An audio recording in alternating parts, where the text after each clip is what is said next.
to the Black Knitter podcast. This is my first episode, so I would like to spend some time introducing myself to you and also the kind of content that you'll get from my channel. My name is Liz, and I've been knitting for over 40 years. I'm a little older than I look because, black don't crack. But until quite recently, I wasn't really involved in the knitting community. I shopped for yarn at big box stores, occasionally went to a yarn store or yarn shop. But like a lot of Black and brown people in the making community, I was never treated really well at those small independent yarn shops, unless, of course, I was with a white friend. I was also invited to participate in knitting groups or to go to fiber festivals, but I always declined. Why? Well, because those spaces were mostly white, almost exclusively white. Most fiber festivals happen in rural spaces that are almost exclusively, if not exclusively, white. And those spaces are not always safe for Black and brown people. It always amazes me that we continue to have festivals in those kinds of locations where, in the community where those festivals are located, Black and brown people might not be treated so well or feel safe to go there. When the pandemic, the COVID pandemic started, like many people, I really dug into my knitting. At the same time, there were white people who were really starting to recognize that racism was alive and well. I say white people because Black and brown people have known that racism was still a thing. But I really wanted to connect with other Black and brown knitters. I also wanted to connect with white knitters who were anti-racist allies. And if you don't know what that is, look it up: anti-racism, anti-racist ally.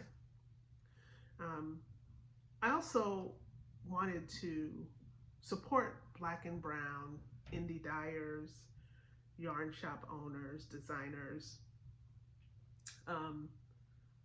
So I started looking for them in places like Instagram and YouTube and Ravelry. I would follow them. It wasn't easy finding them.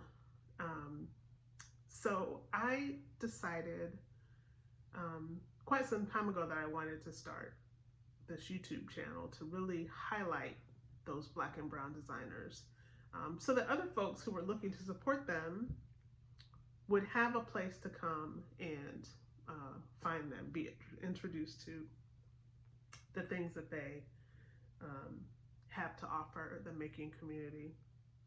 I also wanted a space for people to learn about race and racism, Black culture, how to be a good anti-racist ally. I have a bachelor's degree in Africana Studies. I also have a PhD in sociology. All of my research that I've done is on the ways that race and racism impact the lived experience of marginalized people. So I have something to offer, I think. So in addition to sharing content about Black and brown makers, if you stick around, you might learn something, I hope.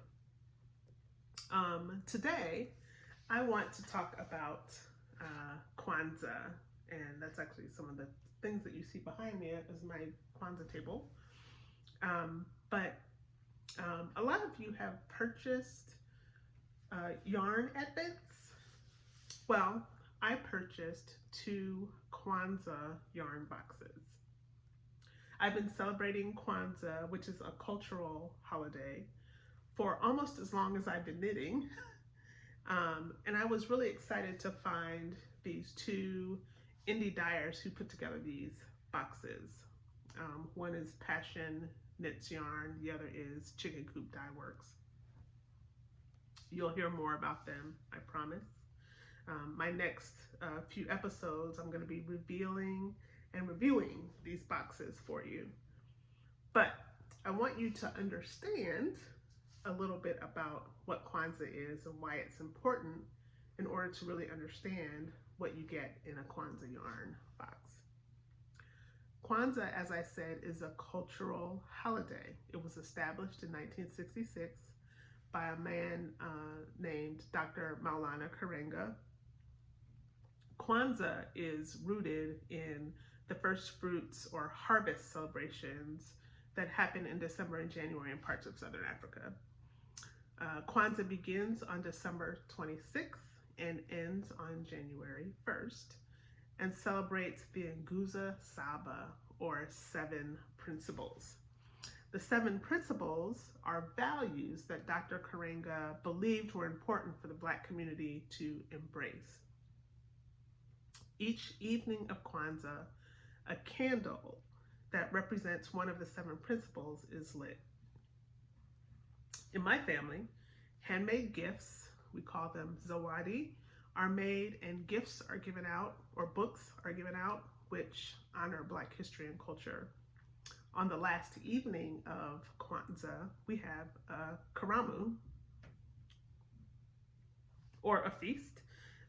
We also have a libation ceremony to honor all those who have gone before us.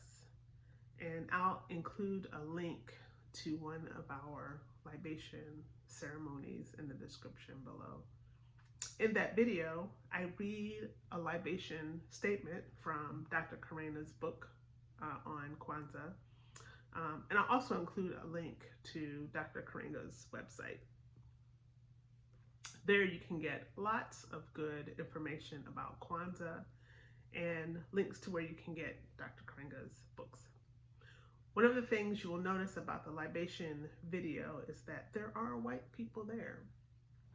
I want those white people I call friends to learn about my culture and history. So every year we invite trusted friends into our home to participate in our karamu and the libation with us. Now notice I said trusted friends. I don't just invite anyone into my sacred space. I want to protect that space. And you have to be willing to do some work on your own before I will allow you to step into those sacred spaces. So don't get offended when Black and brown people create spaces that don't include whites. I have worked hard to create sacred space where my family, my kids can feel affirmed and loved and like they belong. Spaces that allow us to de-stress, to remember who we are and whose we are. We need those spaces because every day we encounter people and situations that wear us down. Anyway, that's who I am. That's what this channel is going to be about. I promise the next video we're going to get into some yarn related stuff. But that's me. That's who I am. I also have another channel that's all about Sunday school. So if you're into that, I'll drop a link to that playlist below as well. I hope you learned something. I hope you will come back again and again. Asante Sana. That means thank you very much for being here. See you next time.